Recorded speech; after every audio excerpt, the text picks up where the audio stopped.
और दुबई से कराची आने वाले 5 मुसाफिरों का कोरोना टेस्ट मुस्बत आ गया। निजी एयरलाइन से आने वाले मुसाफिरों का रैपिड एंटीजन टेस्ट किया गया। 2 मुसाफिरों का ताल्लुक कराची, 2 का नवाबशाह, 1 का गिलगित से है।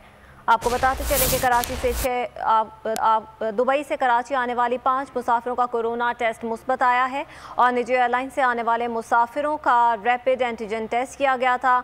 2 मुसाफिरों का ताल्लुक कराची से बताया जा रहा है। मज़ीद तफसीलात जानेंगे बोल न्यूज़ के नुमाइंदे इरशाद संजरानी से। इरशाद, इस हवाले से मज़ीद तफसीलात से आगाह कीजिएगा।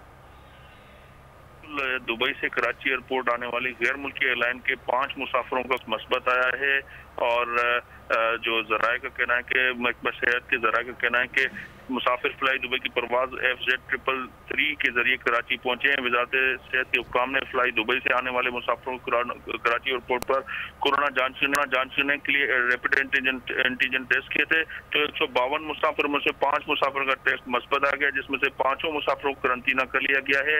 और महकमा सेहत के जरा का कहना है कि 4 मुसाफिरों को कुरंगी और जबकि महकमा सेंटर कुरंगी में वहां मुंतकिल है, जबकि 1 मुसाफिर को एयरपोर्ट होटल मुंतकिल किया गया। अब तक मजबूर 30 मुसाफिरों को कोरोना टेस्ट मस्बत आया, जो कि चंद दिनों में टेस्ट के जो नतीजे सामने आए हैं। ठीक है, इन 5 मुसाफिरों को करंतना मुंतकिल कर दिया गया है। इरशाद संजरानी इस हवाले से आगाह कर रहे थे। आपका बहुत शुक्रिया।